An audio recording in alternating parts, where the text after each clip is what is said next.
ఒక్కసారి ఇలా ఊహించండి, మీరు బయటకు వెళ్లారు, చుట్టూ మొత్తం పొగ దుమ్ము తప్ప ఏమీ కనిపించని దుస్థితి. అసలు శ్వాస తీసుకోవాలంటేనే భయం వేస్తోంది, ఊపిరి పీల్చాలంటేనే గుండె దడ మొదలవుతోంది.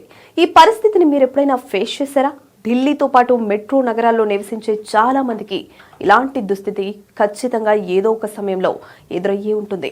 ఇలా మనకు బతకడానికి అత్యవసరమైన గాలి ఈ రోజు మనకే శత్రువుగా మారడం ఎంత బాధాకరమో కదా. మనం ప్రతిరోజు పీల్చే గాలిలో ఆరోగ్యానికి హాని చేసే మురికి ఎక్కువగా కలుస్తోంది. అది కంటికి కనిపించదు, కానీ శరీరంలోకి నెమ్మదిగా వెళ్లిపోతుంది. ఈ భయంకరమైన నిజాన్ని లాన్సెట్ పరిశోధన సంస్థ బయటపెట్టింది. లాన్సెట్ అధ్యయనం ప్రకారం ఇండియాలో ప్రతి ఏడాది గాలి కాలుష్యం కారణంగా సుమారు 15 లక్షల మంది ప్రాణాలు కోల్పోతున్నారు.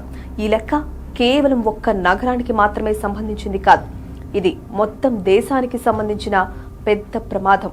ఇంతకీ ఎందుకిలా జరుగుతోంది? పీల్చే గాలి కూడా విషపూరితమైపోతే ఇక బతికేదెలా? ఇలా మనం పీల్చే గాలి ప్రమాదకరంగా మారడానికి చాలా కారణాలున్నాయి.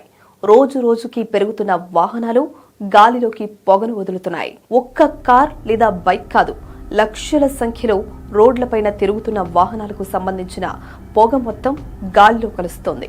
ఫ్యాక్టరీల నుంచి వచ్చే పొగ కూడా ఆ గాలినే మరింత మురికిగా మారుస్తోంది. నగరాల్లోనే కాదు, గ్రామాల్లో కూడా చెత్తను కాల్చడం, పొలాల్లో మిగిలిపోయిన పంట అవశేషాలను తగలబెట్టడం వల్ల గాలి కలుషితమవుతోంది. ఇదంతా ఒక్క రోజులో జరిగిందేం కాదు, ఏళ్ల తరబడిలా జరుగుతూనే ఉండడంతో గాలి నెమ్మదిగా విషపూరితంగా మారింది. మనకు కనిపించే పొగ దుమ్ము మాత్రమే కాదు, మన కంటికి కనిపించని మురికి కూడా గాలిలో ఉంటోంది. మనం ఊపిరి తీసుకున్నప్పుడు అవి నేరుగా శరీరంలోకి వెళ్లిపోతాయి. మొదట్లో ఏమనిపించదు, కానీ కాలం గడిచే కొద్దీ అవే పెద్ద సమస్యలుగా మారుతాయి. హానికరమైన గాలి మన శరీరంపై చూపే ప్రభావం చాలా నెమ్మదిగా ఉంటుంది. పిల్లలు ఎక్కువగా బయట ఆడతారు కాబట్టి వాళ్లకు శ్వాస తీసుకోవడంలో ఇబ్బందులు మొదలవుతాయి. దగ్గు జలుబు తరచుగా రావడం, అలసటగా ఉండడం, చదువుపై దృష్టి తగ్గడం, ఇలాంటి సమస్యలన్నీ కనిపిస్తాయి.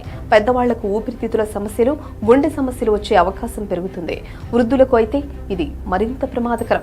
వాళ్ల శరీరం సాధారణంగానే బలహీనంగా ఉండడంతో ఈ చెడుగాలి ప్రాణాపాయంగా మారుతోంది. ఇదే విషయాన్ని లాన్సెట్ పరిశోధన సంస్థ తన అధ్యయనంలో స్పష్టంగా చెప్పింది. చాలా సంవత్సరాల పాటు దేశమంతటా ఎయిర్ పొల్యూషన్ పరిస్థితులను పరిశీలించి ఈ నివేదికను విడుదల చేసింది. ఎయిర్ పొల్యూషన్ కారణంగా ఏడాదికి 15 లక్షల మరణాలు అంటే చిన్న విషయమే కాదు. ఇటు ఎక్కువ కాలం విషపూరితమైన గాలి పీల్చే వాళ్లలో ఆరోగ్య సమస్యలు ఎక్కువగా ఉన్నాయని శాస్త్రవేత్తలు కూడా చెప్తున్నారు. ఇలాంటి పరిస్థితుల్లో ప్రభుత్వం కూడా కొన్ని చర్యలు తీసుకుంటోంది.